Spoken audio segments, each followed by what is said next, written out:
गांव में लोगों के साथ अजीब सी घटना हुई।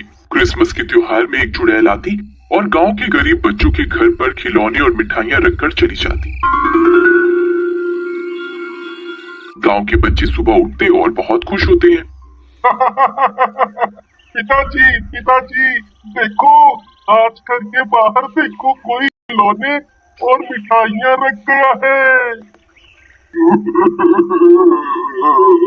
अरे वो तो हम भी देखा था, लेकिन ये कौन दयावान है जो त्योहार के दिन हम गरीबन का भी ख्याल रखा है। तभी गांव के और भी लोग वहां आ जाते हैं। सभी के हाथों में गिफ्ट था और सभी हैरान होते हैं कि कौन इन गरीबों को गिफ्ट दे गया। तभी दूसरा गांव वाला बोलता है, सही कहा तो रमेश भैया, कौनो देवदूत होगा, नहीं तो कौन गरीबों की सुध लेता है। लेकिन वो है कौन, मर्द है कि औरत? लोग ऐसे ही बातें कर रहे होते हैं कि तभी गांव के पुजारी वहां आ जाते हैं और बोलते हैं, अरे गांव वालों, बहुत खुश नजर आ रहे हो, क्या बात है? और सबके सब उपहारों के साथ क्या हुआ? फिर गांव वाले पुजारी जी को रात की सारी बात बताते हैं, जिसे सुनकर पुजारी जी ध्यान लगाते हैं और बोलते हैं, अरे ये तो किसी चुड़ैल का काम है, लेकिन वो चुड़ैल सारे गांव के गरीबों को क्यों उपहार बांट रही है?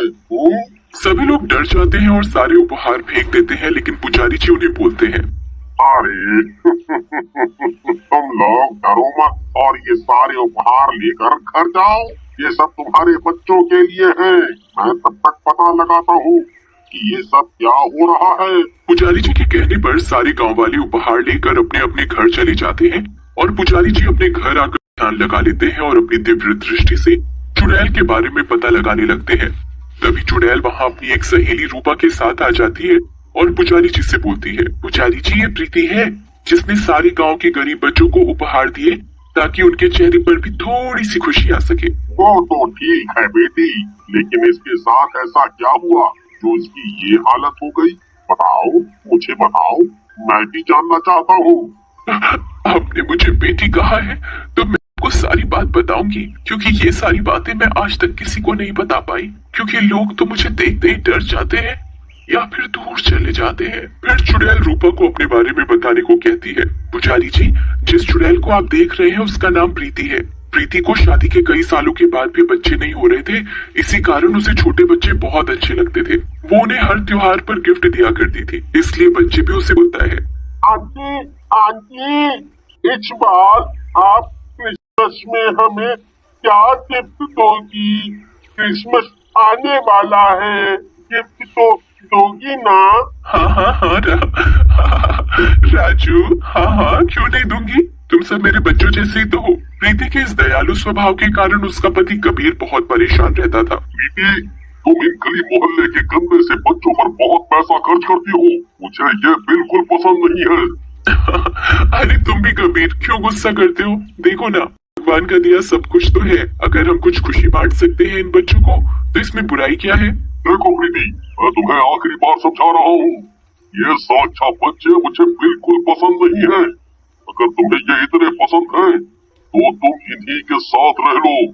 मुझे मेरे दोस्त और रिश्तेदार चिढ़ाते हैं और सड़क छापों का मसीहा कहते हैं।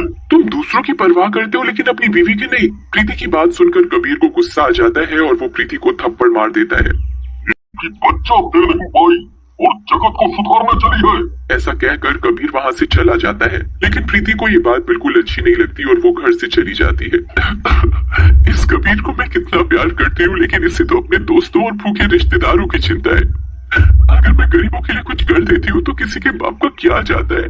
मैं इस घर में नहीं रहूंगी जहाँ मेरी इज्जत नहीं है। ऐसा कहकर प्रीति रोते हुए और गुस्से में घर से निकल जाती है। गांव से कुछ दूर जाने पर जंगल शुरू हो जाता है और भी हो जाती है। भगवान, मैं तो गुस्से में गांव से काफी दूर निकल आई और अब तो रात भी होने वाली है और मुझे तो रास्ता भी समझ नहीं आ रहा, मैं क्या करूं? तभी उसे जंगल के बीच में झोपड़ी सी दिखाई पड़ती है। अरे इस घने जंगल के बीच में झोपड़ी, चलो वहीं चलकर देखती हूँ, शायद कोई मदद मिल सके। प्रीति उस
पास जाती है। झोपड़ी के आसपास का माहौल बड़ा ही डरावना सा होता है।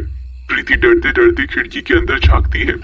अंदर एक तांत्रिक बैठा हुआ पूजा कर रहा होता है।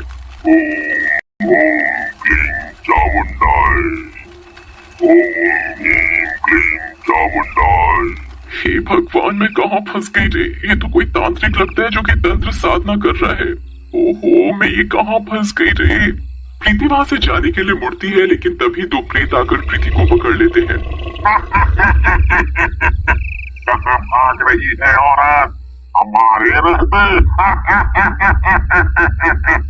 फिर वो दोनों प्रेत प्रीति को लेकर झोपड़ी के अंदर ले जाते हैं। प्रीति को देखकर तांत्रिक खुश हो जाता है। शाबाश मेरे प्रेतों, शाबाश। मुझे अपनी तपस्या पूरी करने के लिए एक ऐसी ही लड़की की तलाश थी। प्रीति के शरीर से उसकी आत्मा निकल जाती है और एक प्रेत बन जाती है। आज मेरी तंत्र विद्या पूरी हुई। अब ये चुड़ैल मेरे इशारों पर काम करेगी। प्रेतों, जाओ इस शरीर को छुपा दो ताकि इसे फिर से कोई जिंदा न कर सके। अब ये मेरी गुलाम है। अब मैं अमीर बनूंगा, अमीर। पुजारी जी, तब से प्रीति चुड़ैल बनकर घूम रही है।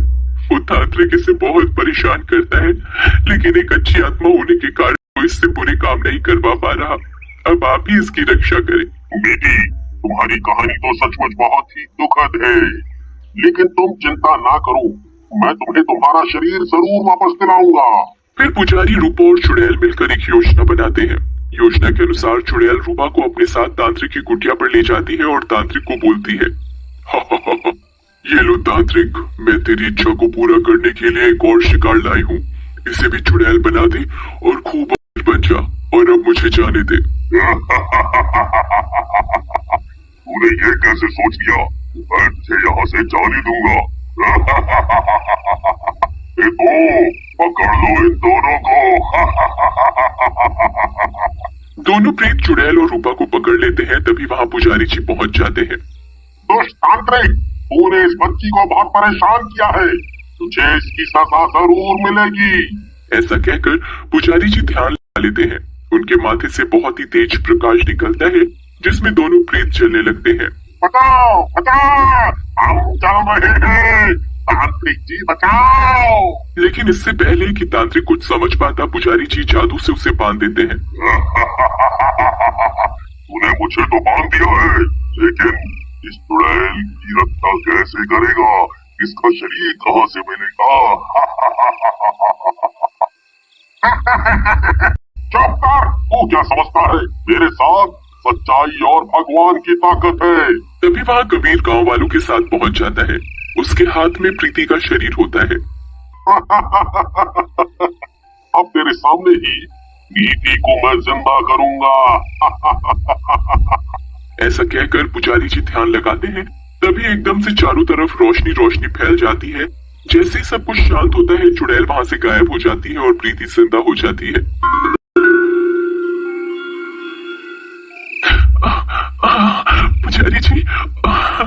पुजारी जी, मैं वापस जिंदा हो गई। मैं जिंदा हो गई पुजारी जी। अरे सब कुछ तो ठीक है, लेकिन ऐसा कहकर गांव वाले तांत्रिक को जला देते हैं। कबीर प्रीति के पास जाता है और बोलता है, मुझे माफ कर दो, मैंने तुम्हें गलत समझा। सच्ची खुशी तो इन गरीबों के साथ। अब से तुम जैसे चाहो वैसे करो, मैं तुम्हें कभी नहीं रोकूंगा।